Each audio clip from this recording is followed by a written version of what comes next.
Hello, hello again. Yaron Sachs, how are you? Well, thank you. Very, very blessed.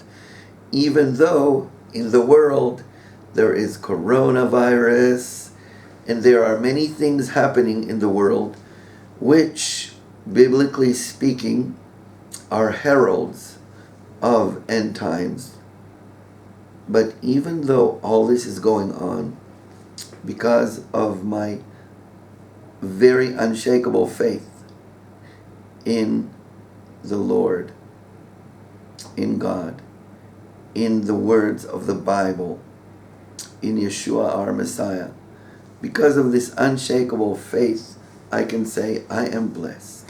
Walking through biblical stories, your book, and the stories of God and the Lord that you are sharing with so many tourists that are coming to the Holy Land, especially at this time of the year.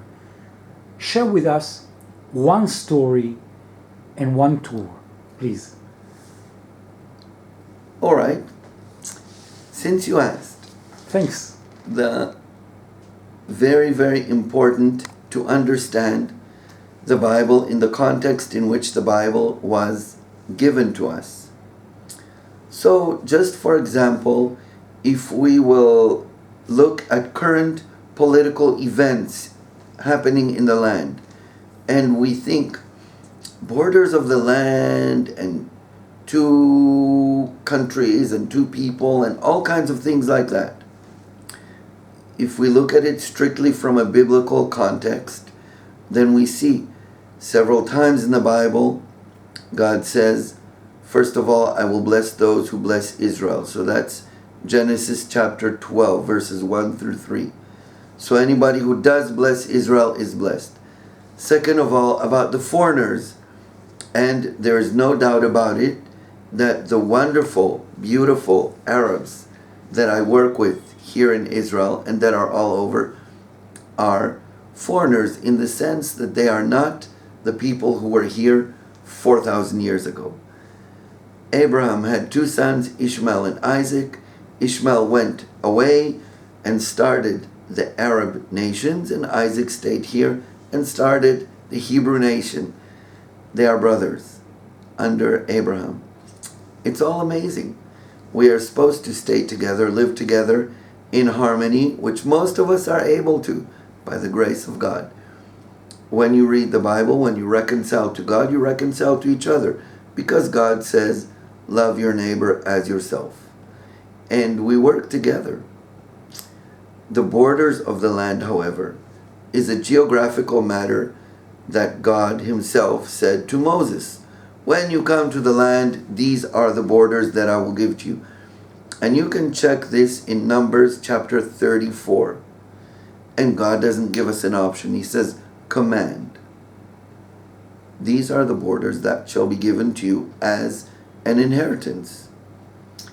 And it gives places like when you go on your southern border, it will go from the southern bay of the Salt Sea, which is the Dead Sea, and it will go past the wilderness of Zin, Zin in Hebrew, Z-I-N in English, and a border marker is the ascent of Akrabim, which until nowadays exists as an amazing little road in the desert, not very accessible.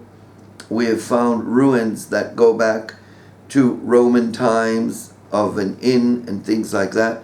So it's used to be an active place in biblical times. The ascent of Akrabim. Some Bibles have translated it as scorpion's ascent. Akrav in Hebrew is scorpion. If we translate ascent of Akrabim as scorpion's ascent, who is going to find it? Leading to lots of confusions and misunderstanding. The ascent of Akrabim, the original name, it's still on the maps. So when you look at God's will for the land, you find ascent of Akrabim, you located it on the map, and then you see, okay, this is the land God has chosen. These are the borders. Kadesh Barnea, it's still there. These are the borders. On the western side, it shall be the Great Sea, the Mediterranean Sea.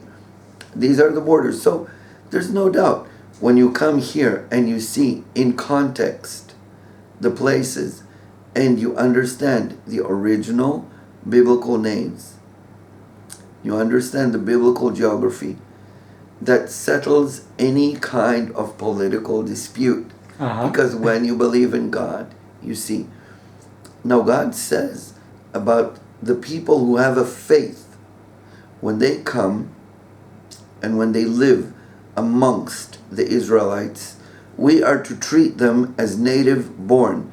We are to give the foreigner an inheritance in whatever tribe he settles. And that is in Yechezkel, in Ezekiel 47. Give the foreigner an inheritance. Amen. The condition is a belief in God, a belief in the Bible. So I encourage you all to come, even now, when the world is in such a tumult. Come and experience the Bible come to life here in the Holy Land and get a much deeper understanding. The deeper you are in God, the better your life is, the better a chance of survival you have. And when we die, we do go to spend eternity with God in heaven. Come see us in Israel. People that want to be part of the journey, part of your book, part of your tourist guide, are you open yourself to enlarge the community of people that are leaving their full name, their address, the telephone number, their email, and approaching you, Yaron Sachs, in order to be part of a journey in the Holy Land in the coming weeks and months? Absolutely.